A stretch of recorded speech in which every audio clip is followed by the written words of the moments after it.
Om Swastiastu. Namun Satkepti Loka Bali melalui pola pembangunan semesta berencana menuju Bali era baru. Bersama saya, Ibu Turus Malawati, Guru Kimia SMA Negeri 2 Mengui. Pada kesempatan kali ini, kita akan membahas materi mengenai hukum perbandingan tetap. Mari kita simak pembelajaran berikut ini. Masih ingatkah kalian hukum kekekalan massa atau hukum Lavoisier? Massa sebelum reaksi sama dengan massa sesudah reaksi. Hukum kekekalan massa berkaitan dengan hukum perbandingan tetap yang akan kita pelajari.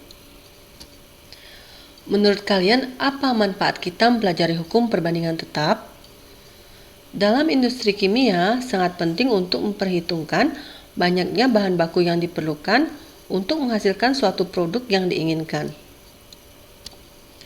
Hukum perbandingan tetap dikemukakan oleh Joseph Louis Proust. Perbandingan massa unsur-unsur dalam satu senyawa adalah tertentu dan tetap.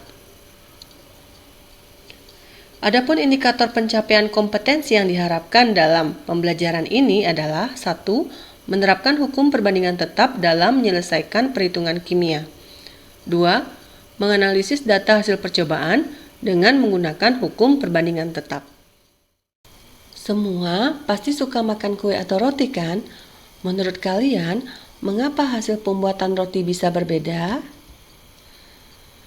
Untuk membuat satu jenis kue atau roti yang enak dengan cita rasa yang sama, tentunya menggunakan suatu takaran dalam resep, di mana perbandingan berbagai bahan yang digunakan merupakan perbandingan yang tertentu dan tetap. Bagaimana jika perbandingan bahan yang digunakan itu tidak tetap? Tentunya cita rasa kue atau roti akan berbeda, atau bisa juga kue atau roti rusak dan tidak mengembang dengan baik. Seperti halnya dalam pembuatan kue atau roti, perbandingan massa unsur-unsur dalam membentuk satu senyawa merupakan perbandingan tertentu dan tetap.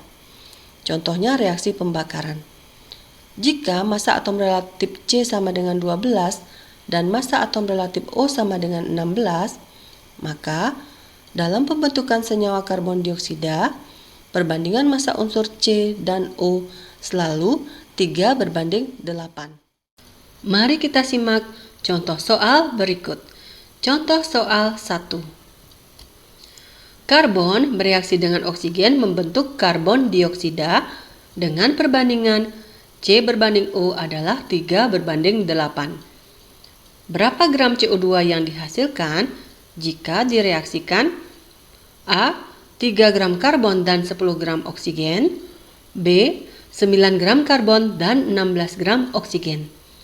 Pembahasan soal A dapat dilihat dalam tabel.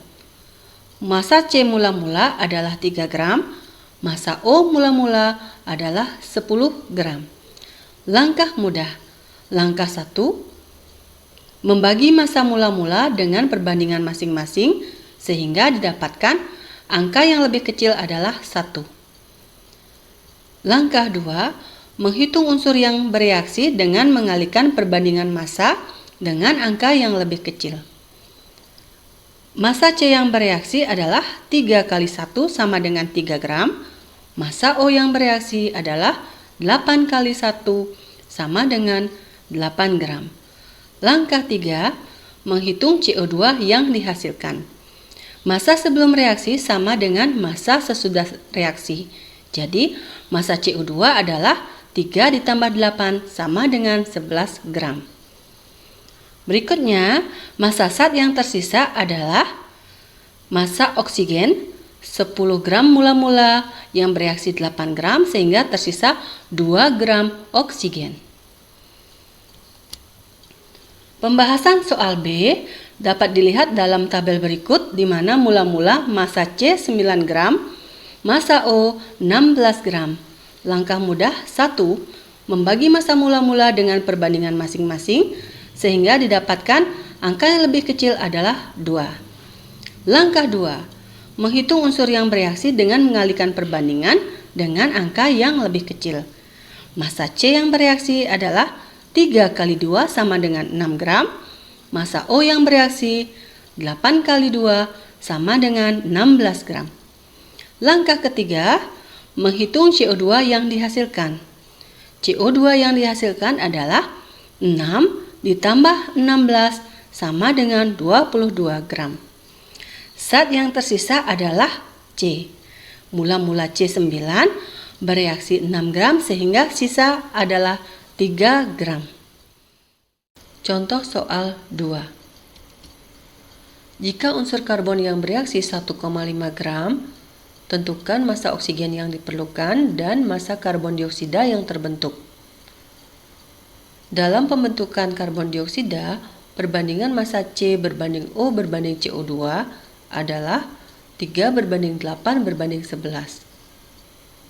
Kita bisa menggunakan perbandingan massa untuk menentukan massa oksigen yang diperlukan, yaitu 8/3 kali 1,5 gram sama dengan 4 gram.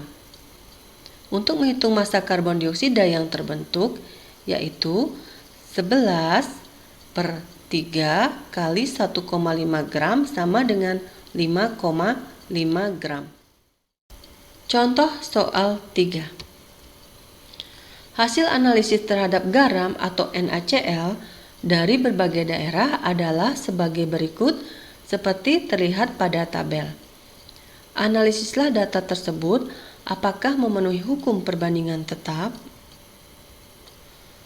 Dalam pembahasan, hal pertama kita lakukan adalah menghitung massa Cl.